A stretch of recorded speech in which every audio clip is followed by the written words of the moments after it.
Hello बच्चों, good afternoon to all. चलिए continue करते हैं life cycle of the virus. In last lecture we had discussed that virus having its body made up of two components. Outer layer is completely made up of protein. On the protein surface, another type of protein are projected out, which are known as spike. But inside the head of the virus, nucleic acid is present, either DNA or RNA. DNA is double-stranded and more stable molecule, whereas RNA is a single-stranded and less stable molecule. In coronavirus, RNA is a genetic material which is present inside the head along with one enzyme. The name of enzyme is reverse transcriptase. First of all, we are dealing with how virus enter in our respiratory tract. Last lecture में हम लोगों ने इस तरह से एक diagram draw की थी कि ये रेस्पिरेटरी सिस्टम है।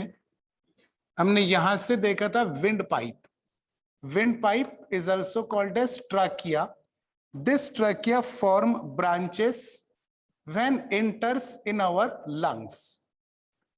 These are the bronchi. Then these bronchi divide into very fine branches like primary and secondary bronchi inside the lungs. So suppose these are our lungs. So these are the branches, and finally the branches of bronchiole open in a balloon like cell. These balloon like cells are known as alveoli cells. Okay, now in this alveoli cell, blood capillaries are present very finely. These are suppose blood capillary. In last lecture we had discussed that when we inhale oxygen gas from atmosphere, oxygen molecule enter in our trachea and divide into both branches. Some of the oxygen enter in one branch and some enter in other branch. Finally, when this oxygen molecule enters in the alveoli cell, look carefully. When oxygen enters in the alveoli cell show expansion because the cells are very flexible. These alveoli cells are in direct contact with blood capillary. Oxygen molecule enter in the blood capillary and this blood carries oxygen towards our heart. And you know that heart is a pumping organ. When heart pump the oxygenated blood, this blood is completely circulate in our body, and this blood goes to the different type of tissues and organ which are present in our body. At the same time, deoxygenated blood when carried out by the same blood capillary, ये blood capillary जब carbon dioxide rich blood को alveoli cell के करीब लेकर आती है, तो alveoli cell carbon dioxide को ब्लड कैपिलरी से ले लेगा. हम लोग कार्बन डाइऑक्साइड को येलो कलर से और ऑक्सीजन को ब्लू कलर से शो कर रहे हैं. So carbon dioxide move away from blood capillary in the alveoli cell. These alveoli cell pass carbon dioxide towards the upper side, and finally this carbon dioxide get exhale in the atmosphere. So this is our breathing process. Last lecture में हमने यहाँ तक के complete किया था कि there is a exchange of gas between blood capillary and alveoli cell of the lungs. Okay. अब हम ये देखेंगे कुछ देर के बाद में कि जब इन्फेक्शन पीक पर होता है तो उस समय अल्वियोलाई सेल के इनसाइड में पस जमा हो जाता, and that pus did not permit the exchange of gas. Means oxygen is not entering in the blood capillary, neither carbon dioxide is moving from blood capillary into the alveoli cell. The exchange of gas is completely blocked. That's why इसीलिए हमको oxygen की deficiency होती है और जो patient है वो तड़पना शुरू हो जाता है। लेकिन उसके पहले हमको ये देखना पड़ेगा कि इन्फेक्शन आखिर होता कैसे। Let us consider the viral particle get enter through our nose into the respiratory tract. This virus is enter in the alveoli cell or any cell of the lungs, क्योंकि lungs completely alveoli cell से ही बना हुआ है। lungs का surface, interior area, किसी भी cell में अगर वायरस जाता है तो वायरस किस तरह से बिहेव करेगा। Suppose this is the plasma membrane of our cell, okay. This cell of lungs create receptor. On the receptor, viral spike can be connected very easily. Everywhere these receptors are present. Now with white color we are representing the virus. This is suppose virus, it having antigens on the surface, and these antigens are also known as what? Spike. So these are suppose spike. Last lecture में हम लोगों ने देखा था कि shape of spike and the shape of receptors are analog to each other. Spike and, yes, very good, lock and key. These spike and receptor can be very well fit in each other. So when virus come in contact with receptor of our cell identify that this is our particle. यानी cell का जो receptor है ये अंदर message देगा कि भाई जो पार्टिकल रिसेप्टर से अटैच हुआ, यानी जो वायरस अटैच हुआ, ये अपना ही एक पार्ट है, इसीलिए इस वायरस को अंदर आने की परमिशन दी जाए। अब जैसा मिसाल के तौर पे हम लोग घर के अंदर बैठे हैं, दरवाजे के बाहर कोई एक चौकीदार है या कोई एक गार्ड है, वो गार्ड हमारे सारे फैमिलीज मेंबर को पहचानता है। दरवाजे में से गार्ड ने हमको परमिशन मांगा कि भाई आपका सगा भाई आया है, उसको अंदर भेजना है या बाहर के बाहर निकाल देना है। तो ऑफ कोर्स आप लोग क्या बोलेंगे कि अरे भाई ये तो अपने घर का मेंबर है, इसको घर के अंदर सेंड कर दो, भेज दो इसको घर में। तो सेम इसी तरह से गार्ड यहाँ पे कौन है बच्चों? रिसेप्टर। और इसने इंफॉर्मेशन झूठी दिया, इसने ये कहा कि भाई आपके घर का मेंबर अंदर भेजना है, आपने बोले हाँ। तो अब वायरस दो तरीके से साइटोप्लाज्म में आ सकता है, ये बात समझ लीजिए आप। फर्स्ट मेथड, कई बार होता क्या है कि जब ये स्पाइक और रिसेप्टर एक दूसरे से कनेक्ट हो गए तो प्रोटीन कोट बाहर ही रह जाता है और प्रोटीन कोट के इनसाइड में जो जेनेटिक मटेरियल है, मतलब RNA, only that genetic material enter in the cytoplasm of the cell. This is first method of entrance of COVID virus in our cell. Second method, कुछ वक्त ऐसे भी होता है कि अगर वायरस के साइज बहुत ज्यादा स्मॉल है तो कंप्लीट वायरस प्रोटीन कोट के साथ हमारे सेल के साइटोप्लाज्म में इंटर हो सकता है। This is the complete virus with complete proteinaceous body as well as with genetic material. So these are the two different methods through which virus can be enter in cytoplasm of our cell.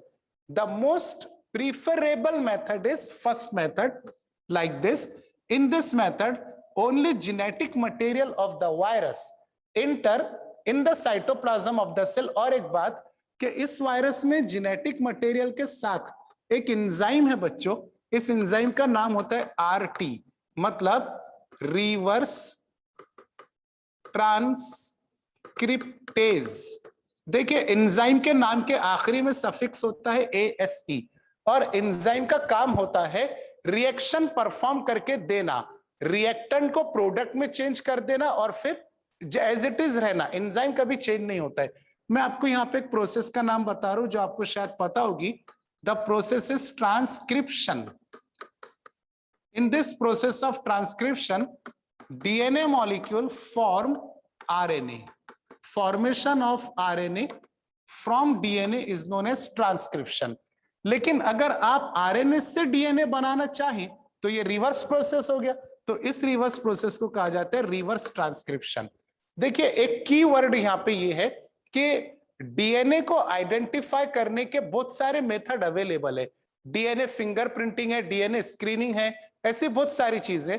तो ये process सिर्फ DNA को identify कर सकते हैं, हमारे पास में technology सिर्फ डीएनए को आइडेंटिफाई कर सकती है, आरएनए को नहीं। इस अब वायरस के पास में क्या है, आरएनए, टेक्नोलॉजी इसको डिटेक्ट नहीं कर सकती, इसीलिए इस आरएनए को डीएनए में पहले हम लोग कन्वर्ट करेंगे, तब जाकर के टेक्नोलॉजी की मदद से डिटेक्ट होगा डीएनए मॉलिक्यूल कि ये डीएनए भाई वायरस का डीएनए है या नहीं है। तो आरटीपीसीआर में हम लोग देखेंगे किस तरह से आरएनए से डीएनए बनाया जाता है और किस तरह से डीएनए को स्क्रीनिंग किया जाता है, मतलब आइडेंटिफाई किया जाता है। तो खैर ये आरएनए मॉलिक्यूल वायरस से साइटोप्लाज्म में हमारे आ गया, एंजाइम भी आ जाएगा। एंजाइम का नाम क्या है, रिवर्स ट्रांसक्रिप्टेज। तो process of reverse transcription is perform by the enzyme reverse transcriptase. Process का नाम है ट्रांसक्रिप्शन और एंजाइम का नाम है transcriptase. Reverse transcription reverse transcriptase perform करके देगा। तो अब ये एंजाइम क्या करेगा कि आरएनए मॉलिक्यूल को कन्वर्ट कर देगा डबल स्टैंडर्ड डीएनए मॉलिक्यूल में, और ये डीएनए चले जाएगा आपके न्यूक्लियस में। न्यूक्लियस में जाने के बाद ये फिर से आरएनए तैयार करेगा, आरएनए साइटोप्लाज्म में आएगा और आरएनए राइबोसोम की हेल्प से, क्योंकि राइबोसोम जो होती है ये मशीनरी ऑफ प्रोटीन सिंथेसिस होती है। तो देखिए अब यहाँ पे थोड़ा इसको एक्सपांड करके दोबारा यहाँ पे ड्रॉ करता हूं मैं। Suppose this is our cell, human cell. इस सेल में आरएनए मॉलिक्यूल और ये आपका एंजाइम आरटी रिवर्स ट्रांसक्रिप्टेज, इसने ऑलरेडी क्या बना दिया, डीएनए मॉलिक्यूल। एक बात, दूसरी बात, आरएनए मॉलिक्यूल सेल के एंजाइम यूज करके अपनी ही डुप्लीकेट कॉपीज बना देगा, बहुत सारी डुप्लीकेट कॉपीज। एक आरएनए सेल में आया और इसने कई डुप्लीकेट कॉपीज बना दिया, इसे कहते हैं auto catalytic function. Auto means self, catalytic मतलब सेल्फ डुप्लीकेट कॉपीज तैयार करना। दूसरी तरफ आरएनए मॉलिक्यूल क्या बनाता है, डीएनए। डीएनए जाएगा न्यूक्लियस में, फिर और आरएनए बनाएगा और फिर आरएनए आएगा साइटोप्लाज्म में। साइटोप्लाज्म में आकर के वो आरएनए बनाएगा प्रोटीन, और प्रोटीन का शेप देखिए, this are the protein molecules. यानी वायरस के आरएनए की हेल्प से वही प्रोटीन मॉलिक्यूल्स बन पाएंगे जिनकी वजह से वायरस का बॉडी बनता है, कैप्सिड और कैप्सिड के ऊपर स्पाइक्स। ठीक है, तो these are the two different process, this is heterocatalytic function and this is autocatalytic function. अब क्या होगा बच्चों, जरा देखिएगा कि एक आरएनए मॉलिक्यूल एक प्रोटीन बॉडी में ऐड हो जाएगा, इसको असेंबली बोलेंगे हम, क्योंकि असेंबल हो रहा वायरस। फिर दूसरा आरएनए मॉलिक्यूल दूसरे प्रोटीन बॉडी में, तीसरा तीसरे प्रोटीन बॉडी में। ऐसे जितने आरएनए हैं उतनी ही प्रोटीन बॉडीज बनेगी, हर एक आरएनए एक एक प्रोटीन बॉडी में जाकर असेंबल हो जाएगा। इस तरह से आप देख सकते हैं कि नए वायरसेस आपके सेल के में तैयार हो गए। लेकिन इससे भी इंपॉर्टेंट बात यह है कि आपके सेल में जितने एंजाइम आपके डीएनए के लिए वर्क कर रहे थे, वायरल आरएनए आकर के इन सारे एंजाइम को अपने लिए हाईजैक कर लेता है। इन सभी एंजाइम को आपके डीएनए के लिए वर्क नहीं करने देगा, इन सारे एंजाइम को अपने लिए वर्क करवाएगा। कुछ एंजाइम्स को बोलेगा कि भाई आरएनए की कॉपीज तैयार कर दे, और कुछ एंजाइम्स को कहेगा कि मेरे लिए प्रोटीन बना दे। तो लग गए सारे एंजाइम वायरल आरएनए के चक्कर में, आपके सेल का जो सिंथेसिस है वो कंप्लीटली रुक गया। तो आपका सेल ग्रोथ नहीं कर पाएगा, लेकिन आपके सेल के साइटोप्लाज्म में बहुत सारे नए वायरसेस बन गए। अब ये नए वायरसेस प्लाज्मा मेम्ब्रेन पर अटैच हो गए, लाइसिन नाम का केमिकल सिक्रीट करेंगे, लाइसिन जो प्लाज्मा मेम्ब्रेन को तोड़ देगा। फिर सभी वायरसेस आपके सेल से बाहर निकल जाएंगे, और जो आपका सेल है बच्चों ये ब्लास्ट हो जाएगा, फूट जाएगा। तो आपका सेल डिस्ट्रॉय हो गया, और उस सेल में से हजारों लाखों नए वायरसेस बाहर निकल गए। इस कंप्लीट प्रोसेस को, मतलब यहां से लेकर नए वायरसेस बाहर निकले तक, कंप्लीट प्रोसेस को लगते हैं 8 से 9 दिन, और यही 8 से 9 दिन को इंक्यूबेशन पीरियड कहा जाता है, जिसमें पेशेंट को क्वारंटाइन रखते हैं। समझ में आ रही बात आपको? हालांकि क्वारंटाइन ये वर्ड 40 डेज को रिप्रेजेंट करता है, लेकिन अब वो चलने में आ गया कभी क्वारंटाइन क्वारंटाइन। तो 8 to 9 डेज का क्वारंटाइन इसलिए होता है क्योंकि 8 to 9 डेज में आपके शरीर में हजारों लाखों करोड़ों वायरस बनने की चांसेस होते हैं। अब सवाल यह पैदा होता है कि जो पर्सन इंक्यूबेशन पीरियड में है, जो पेशेंट क्वारंटाइन में है, उससे कांटेक्ट में तो नहीं आना है, हमको डिस्टेंस मेंटेन रखना है या फिर मास्क लगाना है, ये सारी चीजें, सैनिटाइजर है। लेकिन अब वो पेशेंट जो क्वारंटाइन में है, अब वो पेशेंट जिसके शरीर में लाखों करोड़ों वायरस बन चुके हैं, अब वो क्यूर कैसा होगा, वो ठीक कैसा होगा? आप तो जानते हैं ना कि कोरोना से बहुत सारे लोग ठीक भी हो जा रहे हैं, खासतौर से यंग पर्सन 60 बिलो जिनका एज है, उनका इम्यूनिटी स्ट्रांग होने की वजह से वो जल्दी ठीक। तो कैसे ठीक हो रहे उसका मैकेनिज्म भी देख लीजिए। अब पहले ये डायग्राम एक बार देख लें आप लोग। ऐसे बहुत सारे वायरस आपके सेल को तोड़ करके बाहर निकल गए, ब्लास्ट हो गया आपका सेल, ठीक है। अब ये वायरसेस के सरफेस के ऊपर प्रेजेंट है antigens. Suppose this are the viruses. एक वायरस लेकर ही अपन एग्जांपल ले सकते हैं, लेकिन 2-3 बना लीजिए, काम आ सकता। तो this are the corona virus. Corona virus कभी काम ही नहीं आता, वैसा जितना दूर रहे उतना अच्छा है। हाँ, तो अब क्या होगा कि आप मेरी बॉडी में, नहीं मेरी बॉडी में क्यों, कोई भी एक XYZ पर्सन है, उसके बॉडी में हजारों लाखों करोड़ों कोरोना वायरस फैल गए। अब हमारा बॉडी बहुत होशियार है, वेरी स्मार्ट। हमारा बॉडी जैसे देखता है कि यार अपनी बॉडी में कुछ तो भी गड़बड़ शुरू है, कुछ तो भी नई चीज पनप रही, कोई तो भी नई चीज पॉपुलेशन बनाते जा रही है, जो बाहर से आई, जो बाहर से शरीर में आई, उसे एंटीजन कहते हैं, मतलब फॉरेन पार्टिकल।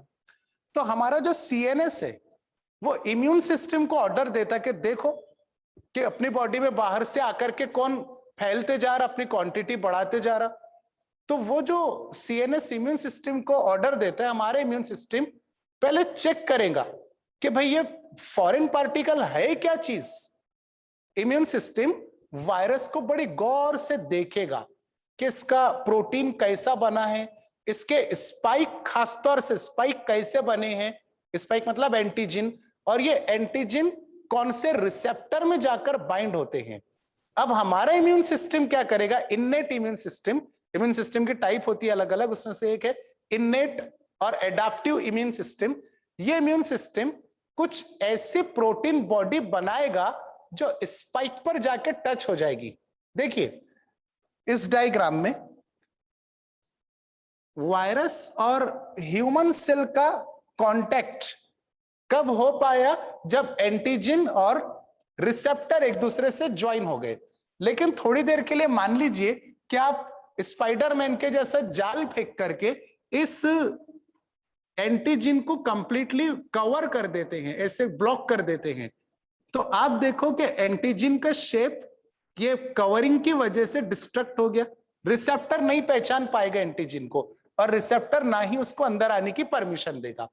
तो हमारा जो इन्नेट इम्यून सिस्टम है वो क्या करेगा बच्चों, कि एक प्रोटीन तैयार करेगा, और प्रोटीन सभी स्पाइक्स के ऊपर ज्वाइन करवा देगा। ये प्रोटीन है।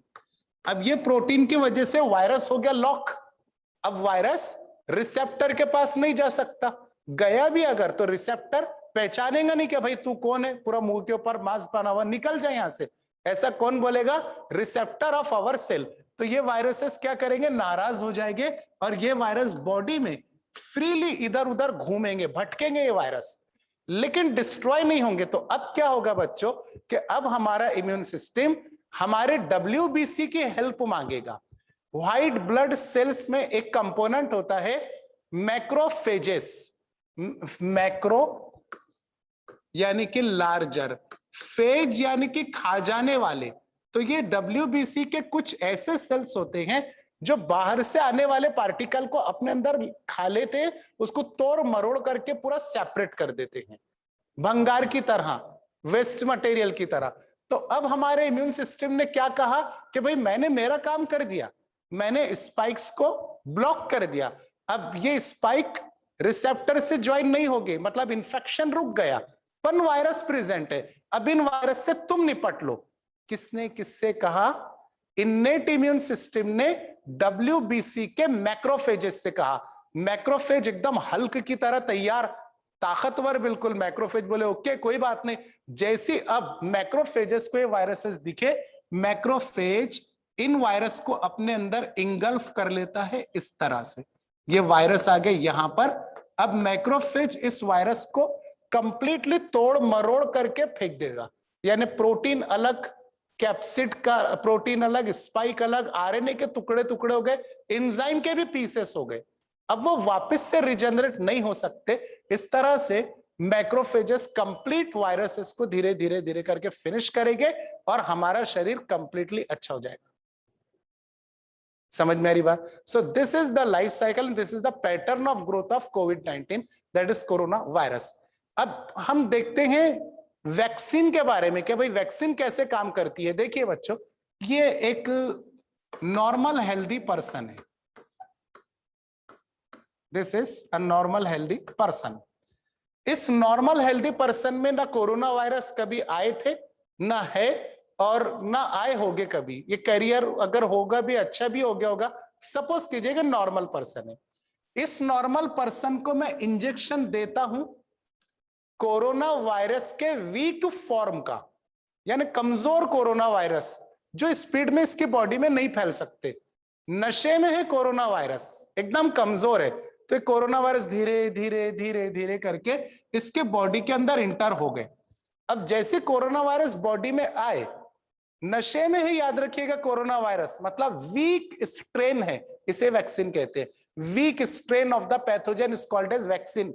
तो जब वीक कोरोना वायरस, कमजोर कोरोना वायरस हमारे बॉडी के अंदर पेनिट्रेट हुए, तो हमारे बॉडी का इम्यून सिस्टम पूरी ताकत से हमला कर देगा। किस पर? वीक कोरोना वायरस पर। कोरोना वायरस को खत्म कर देगा। और हमारा इम्यून सिस्टम इतना स्मार्ट होता है कि एक मर्तबा उसने कोरोना वायरस को खत्म कर दिया तो उसको मेमोरी बन जाती है कि अब जिंदगी में कभी कोरोना वायरस आएगा तो उसको इसी तरह से किल कर दिया जाएगा। क्लियर? तो इस तरह से हमारे इम्यून सिस्टम बिल्डअप हो जाएगा और वैक्सीन काम कर जाएगी। वैक्सीन बहुत जरूरी है बच्चों, वैक्सीन लेना चाहिए। कभी भी वैक्सीन से नहीं, आप लोगों ने सुना जरूर होगा कि भाई जो लोग वैक्सीन ले रहे हैं उनको भी बुखार आ जा रहा। बुखार क्यों आता? बुखार उस वक्त आता है बच्चों जब जंग चलती है हमारे शरीर में। हमारे शरीर में जब जंग चलती है वायरस और एंटीबॉडीज के बीच में। वायरस जो है इसको आप एंटीजन कह सकते हैं क्योंकि फॉरेन पार्टिकल है, और ये जिसको मैं डार्क कर रहा हूं ये एंटीबॉडीज है, यानी ये प्रोटीन है जो आपके शरीर ने भेजा है कोरोना वायरस को ब्लॉक करने के लिए। तो जब एंटीबॉडी यानी हमारे शरीर की आर्मी और एंटीजन यानी कि वायरस, इनके दरमियान जंग चलती है बॉडी में, तब बुखार हमको फील होता है। ये हॉस्पिटलाइज सिम्टम्स होते हैं, तो बुखार कोई बीमारी नहीं है, ये एक इंडिकेशन है कि भाई आपकी बॉडी लड़ रही। मतलब एक हिसाब से अगर देखा जाए तो एक अच्छा सिम्टम है। पैरासीटामोल लेने से ठीक हो जाता सर बुखार, हाँ वेरी गुड, ठीक हो जाएगा, लेकिन आपको महसूस नहीं होगा ठीक हो जाएगा, मतलब महसूस नहीं होगा, पर शरीर के अंदर ये फाइटिंग आपके शुरू रहेगी। दूसरी बात देखो बच्चा, अपन ने यहां देखा कि मोस्ट इंपॉर्टेंट बात बता रहा हूं आपको कि नए वायरसेस जब बाहर निकलते हैं तो इन्होंने आपके सेल को फोड़ दिया कंप्लीटली, या आपके जो सेल इसके पीसेस पीसेस हो गए। और एक बात, दूसरी बात, एंटीजन एंटीबॉडी की इधर लड़ाई भी शुरू है। तो एंटीजन एंटीबॉडी के फाइटिंग की वजह से आपका सेल जो कंप्लीट ब्लास्ट हुआ, इसकी वजह से, ये दो रीजंस की वजह से अल्वियोलाई सेल, देख रहे हैं ना आप ध्यान से, अल्वियोलाई सेल में, अल्वियोलाई सेल का जो बाउंड्री है इसमें कफ जमा हो जाएगा, या पस भी कह सकते हैं आप, कफ या पस जमा हो जाएगा। और ये पस जो है ब्लू कलर से जो ड्रॉ किया मैं, ये कैपिलरीज से ऑक्सीजन को अंदर, सॉरी, अल्वियोलाई से ऑक्सीजन को कैपिलरीज में नहीं जाने देगा और कैपिलरीज से कार्बन डाइऑक्साइड को अल्वियोलाई में नहीं जाने देगा। ये कफ बीच में रुकावट बन जाएगा, इधर कैपिलरी है और इधर अल्वियोलाई सेल है, ऑक्सीजन नहीं जा पाएगी, ना ही कार्बन डाइऑक्साइड क्रॉस कर पाएगी। इसीलिए पेशेंट को बहुत ज्यादा घबराहट होती है और पेशेंट थोड़ा तड़पने को करता है। इसीलिए अर्जेंट में उसको ऑक्सीजन क्यों लगाते? ताकि फोर्सफुली वो ऑक्सीजन इस कफ को क्रॉस करके ब्लड के अंदर जाए, हार्ट तक पहुंचे और फिर पूरे शरीर को ऑक्सीजन मिले। तो ये सारी चीजें थी कोरोना वायरस से रिलेटेड। अब ट्रांसपोर्टेशन रुक जाता है ना सर, मतलब किस चीज का बेटा, एक बार आप बोलिए। How different mutant are form. Mutant बेटा ये वर्ड बना है म्यूटेशन से, और म्यूटेशन का मतलब होता है कि आरएनए का जो सेगमेंट है उसमें न्यूक्लियोटाइड की सीक्वेंस है, वो सीक्वेंस अगर चेंज होती है तो उसे म्यूटेशन कहते हैं। अब देखिए डीएनए डबल स्टैंडर्ड मॉलिक्यूल है, तो इसमें म्यूटेशन जल्दी से नहीं होता, क्योंकि एक स्टैंड को दूसरे स्टैंड पकड़ के रखते हैं हाइड्रोजन बॉन्ड की मदद से, नाइट्रोजन बेस एक दूसरे से कनेक्ट होते हैं। लेकिन अगर आप आरएनए देखेंगे तो आरएनए में सिंगल स्टैंड है, न्यूक्लियोटाइड सिंगल स्टैंड पे कनेक्टेड होने की वजह से इजीली अपनी पोजीशन को चेंज कर सकते हैं या डिलीट हो सकते हैं या नया न्यूक्लियोटाइड आके ऐड हो सकते हैं। किसी भी प्रकार से अगर सीक्वेंस ऑफ न्यूक्लियोटाइड चेंज होती है तो आप उस प्रोसेस को म्यूटेशन कहते हैं, और म्यूटेशन की वजह से जो नया आरएनए बनेगा उसे म्यूटेंट आरएनए कहेंगे। अब देखिए म्यूटेशन की वजह से वैक्सीन किस तरह से कभी कभी फेल होती है। आपने इस पर्सन को जो वैक्सीन दी यानी weak form of corona virus दिया, ये पहले वाला कोरोना वायरस था, आपकी बॉडी ने उस कोरोना वायरस को खत्म कर दिया और मेमोरी तैयार हो गई कि भाई ये प्रकार के कोरोना वायरस है तो इनको मारना पड़ता। लेकिन अब एनवायरमेंट में म्यूटेंट वेराइटी आ गई कोरोना की, वो म्यूटेंट वेराइटी जब आपके शरीर में जाएगी तो मेमोरी नए वायरस की नहीं है, जूने वायरस की है। समझ में आ रही बात? तो फिर म्यूटेंट का आपको नया वैक्सीन बनाना पड़ेगा, लेकिन ये बहुत ज्यादा डिफरेंस नहीं होता है म्यूटेंट, बहुत माइनर डिफरेंस होता है। हमारा जो इम्यून सिस्टम है ये भी पहचान लेता कि भाई नया वायरस जो आया ये पुराने वाले का ही रिश्तेदार है, यानी दुश्मन का रिश्तेदार दुश्मन होगा तो उसको भी किल कर दो। तो ऐसे केसेस के अंदर एक ही वैक्सीन 2-3 म्यूटेंट में हमेशा काम आ जाती है। तो ये सारी चीजें आप ध्यान में रखिए। मैं आपसे मतलब यही रिक्वेस्ट करूंगा कि आप कोविड की पूरी पूरी गाइडलाइन फॉलो करें, सोशल डिस्टेंसिंग मेंटेन रखें। अब इसमें कोई बुरी बात नहीं है कि कोई अपने से बुरा मानेगा या हम बुरा लगेगा हमको कि कोई दूर खड़े रह रहा अपने से, ये हमारी सेफ्टी के लिए भी जरूरी है और सामने वाला जो पर्सन है उसकी सेफ्टी के लिए भी जरूरी है। आप लोग मास्क का हमेशा उपयोग करें, आप लोग सैनिटाइजर का यूज करें। गवर्नमेंट भी हमको कई बार सपोर्ट कर रही है कि किस तरह से हम एजुकेशन को कंटिन्यू करें, हमारे वर्क को कंटिन्यू करें। तो हमारी भी एक जिम्मेदारी बनती है बच्चों कि हमारी जान भी हमारे लिए है, इसलिए उसको प्रोटेक्ट करना बहुत ज्यादा जरूरी है। एक क्वेश्चन है कशिश शेख का कि sir macrophages present in RBC और डब्ल्यूबीसी, ये डब्ल्यूबीसी के टाइप्स होते हैं बेटा, यहाँ पे ब्लड का कंपोजिशन है, ब्लड में 2 टाइप्स होते हैं, फॉर्म्ड एलिमेंट और प्लाज्मा। तो फॉर्म्ड एलिमेंट में आरबीसी डब्ल्यूबीसी आएंगे, डब्ल्यूबीसी के अंदर अलग अलग टाइप्स होती है, उसमें एक टाइप आती है मैक्रोफेजेस, ठीक है। तो ये जूलॉजी के अंदर आप डिटेल देखेंगे। फिर क्वेश्चन है पस मींस डेड सेल होता है क्या? नहीं, ये डेड सेल के जो पीसेस होते हैं ना ये मिलकर के थिक लिक्विड तैयार कर देते, उस थिक लिक्विड को हम पस या कफ भी कह सकते हैं। सर एक बार कोरोना हुआ तो डबल होता क्या?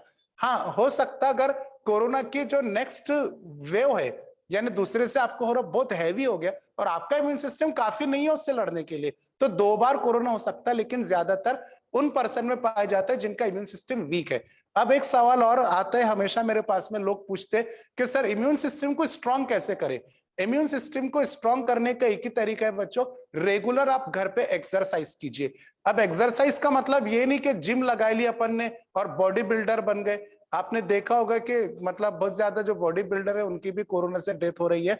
एक्सरसाइज मतलब अपना ब्लड सर्कुलेशन जो है वो थोड़ा होना चाहिए बॉडी के अंदर, अपने बॉडी में एक्सर्शन होना चाहिए, नहीं तो वही सुबह उठे तो जैसा का वैसे रात में अपन सो रहे, ऐसा मत करो।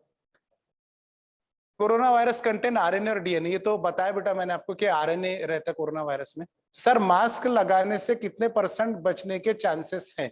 मास्क लगाने से मतलब 30 to 60% इजीली बचा जा सकता है, अगर डिस्टेंसिंग भी लेकिन उसके साथ कंपलसरी है।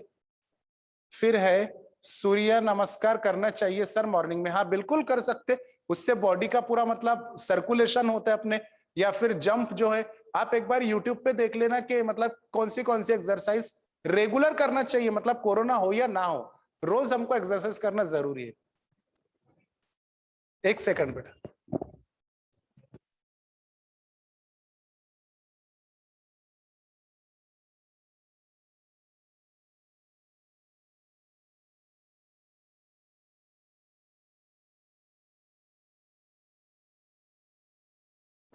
हाँ एक सेकंड।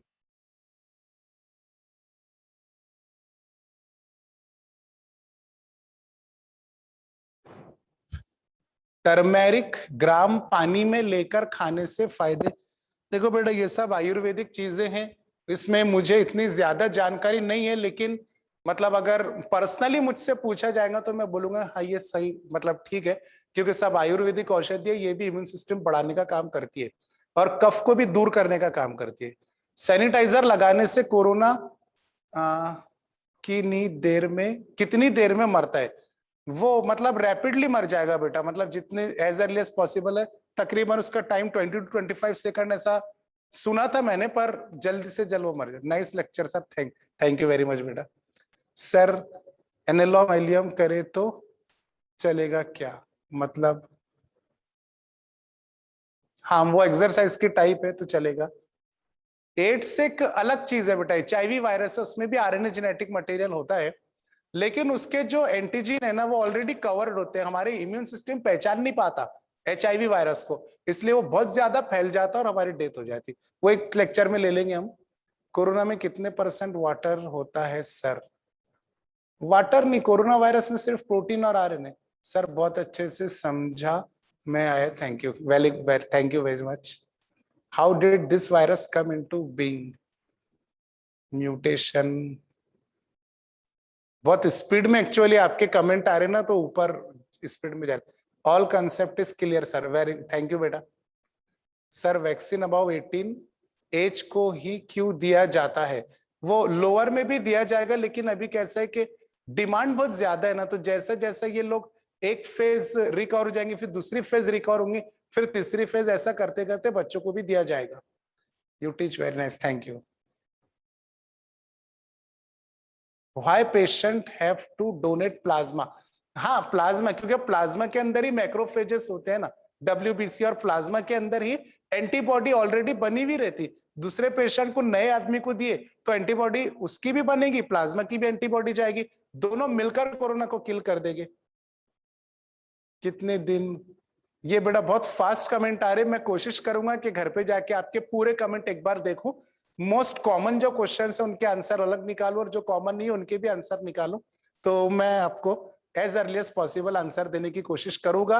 लेकिन बहुत स्पीड में आप लोग कमेंट कर रहे हैं, और जो कम के कमेंट हो जल्दी पढ़ ले रहा हूं मैं, जैसा कि नाइस लेक्चर सर, बहुत अच्छे से समझ में आया, you are best, thank you very much, good bye.